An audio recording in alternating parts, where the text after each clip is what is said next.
तो सभी विद्यार्थियों को जय श्री श्याम। जैसा कि अपन ने लास्ट वीडियो में पढ़ा था, ओरल एग्रीमेंट जब क्वेश्चन में होता है तो प्रॉफिट डिस्ट्रीब्यूशन करने के कुछ रूल होते हैं जो मैंने आपको बताए थे, जिसमें अपन ने पढ़ा था पार्टनरशिप एक्ट 1932 के रूल फॉलो करने होते हैं। यानी क्वेश्चन को रीड करना है लेकिन उसको क्वेश्चन को रीड करके इग्नोर करना है, क्योंकि रूल कहते हैं कि जब क्वेश्चन में ओरल एग्रीमेंट हो तो सैलरी, कमीशन, बोनस जो भी पार्टनर को मिलने वाला होता है वो नहीं दिया जाएगा, आईओसी का पेमेंट नहीं किया जाएगा, आईओडी नहीं ली जाएगी, लोन है तो 6% ब्याज देना है और प्रॉफिट एंड लॉस रेशियो हमेशा इक्वल रहेगा। अब अपन इसका सेकंड पार्ट आज पढ़ने जा रहे हैं कि अगर क्वेश्चन में रिटन एग्रीमेंट हो यानी पार्टनरशिप डीड लिखा हुआ हो या कोई भी इंफॉर्मेशन नहीं दे रखी है तो उस क्वेश्चन को प्रॉफिट डिस्ट्रीब्यूट करने के लिए पार्टनरशिप डीड माना जाएगा। और जैसा कि आपको मैंने बताया, प्रॉफिट डिस्ट्रीब्यूशन करने के लिए अपन एक अकाउंट बनाते हैं, P&L एप्रोप्रिएशन अकाउंट, जो कि ईयर एंड में बनता है। पार्टनर में प्रॉफिट डिवाइड करने के लिए अपन जो अकाउंट बनाते हैं उसी को अपन बोलते हैं profit and loss appropriation account, जो ईयर एंड में बनता है।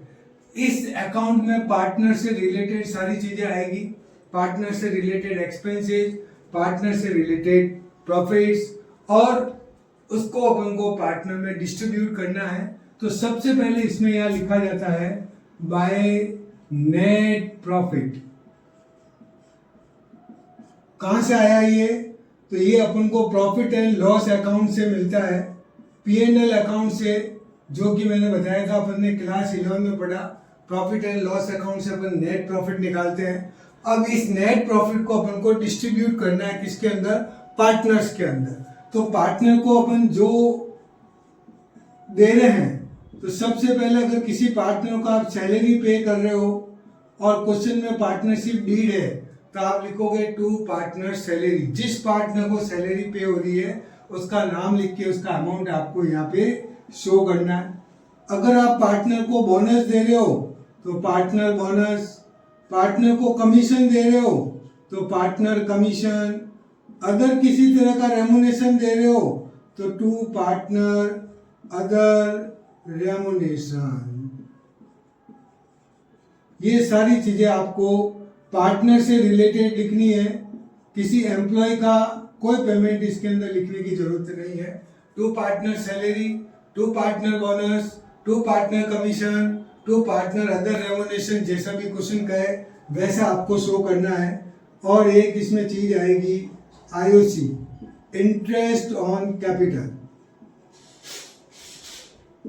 Interest on capital. अगर क्वेश्चन में लोन दे रखा है तो लोन पर आपको मैंने कहा था अगर प्रश्न में रेट गिवन नहीं हो तो यहाँ पे भी आपको 6% लगानी है, अन्यथा क्वेश्चन के अकॉर्डिंग। और चूंकि वो P&L की मद है तो इसको यहां से लेस करोगे interest on loan. Profit and loss में से इसको लेस करके बाकी का अमाउंट आपको बाहर शो करना है। इसी तरह अगर क्वेश्चन में मैनेजर कमीशन हो तो वो भी आपको यहाँ से लेस करना है मैनेजर कमीशन, क्योंकि ये भी प्रॉफिट एंड लॉस की मद होती है। और अगर आपको रेंट ऑफ बिल्डिंग दे रखा हो तो वो भी यहाँ से लेस करोगे रेंट ऑफ बिल्डिंग। ये लेस करने के बाद जो अमाउंट आता है वो profit and loss appropriation account में ट्रांसफर करेंगे, क्योंकि ये जो खर्चे होते हैं इसको अपन बोलते हैं प्रॉफिट एज अ चार्ज।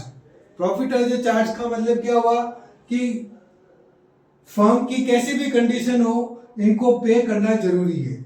जबकि ये जो खर्चे हैं जिसको अपन बोलते हैं प्रॉफिट एप्रोप्रिएशन, अगर क्वेश्चन में प्रॉफिट गिवन है तो पे करेंगे, नहीं तो नहीं करेंगे। तो इस तरह से अपन को फिर एक आपको यहाँ इनकम लिखनी है, इंटरेस्ट ऑन ड्राइंग। एक ही इनकम होती है फर्म की जो आपको यहाँ शो करनी है। अगर क्वेश्चन में प्रॉफिट ट्रांसफर हो रहा है तो यहाँ लिखोगे ट्रांसफर टू रिजर्व। अगर कोई रिजर्व में प्रॉफिट ट्रांसफर किया है तो फिर आपको दोनों साइड की क्या लगानी है? सम लगानी है।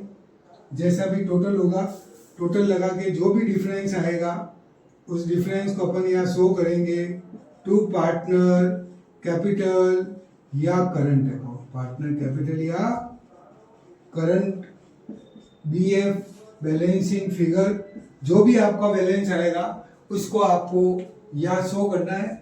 इसको अपन डिविजिबल प्रॉफिट भी बोलते हैं। ये जो डिफरेंस आता है जिसको अपन बोलते हैं बैलेंसिंग फिगर, इस बैलेंसिंग फिगर का एक्चुअल नाम डिविजिबल प्रॉफिट होता है। डिविजिबल प्रॉफिट का मतलब ऐसा प्रॉफिट जो पार्टनर में डिस्ट्रीब्यूट करना है, और कौन से रेशियो में, तो पीएसआर में, प्रॉफिट शेयरिंग रेशियो में। अगर क्वेश्चन में प्रॉफिट शेयरिंग रेशियो गिवन है तो क्वेश्चन के अकॉर्डिंग, और गिवन नहीं है तो वही पार्टनर में इक्वल बांटा जाएगा। तो अगर क्वेश्चन में रिटन एग्रीमेंट है तो आपको क्वेश्चन की सारी कंडीशन फॉलो करनी है, यानी जैसा प्रश्न कहे वैसा करना है। अगर क्वेश्चन में सैलरी है तो सैलरी, कमीशन है तो कमीशन, बोनस हो तो बोनस, रेमुनेशन, आईओसी, आईओडी, इन सब की कैलकुलेशन करके जो रिमेनिंग प्रॉफिट आता है जिसको अपन डिविजिबल प्रॉफिट बोलते हैं, उसको पार्टनर के पीएसआर में डिस्ट्रीब्यूट करना है।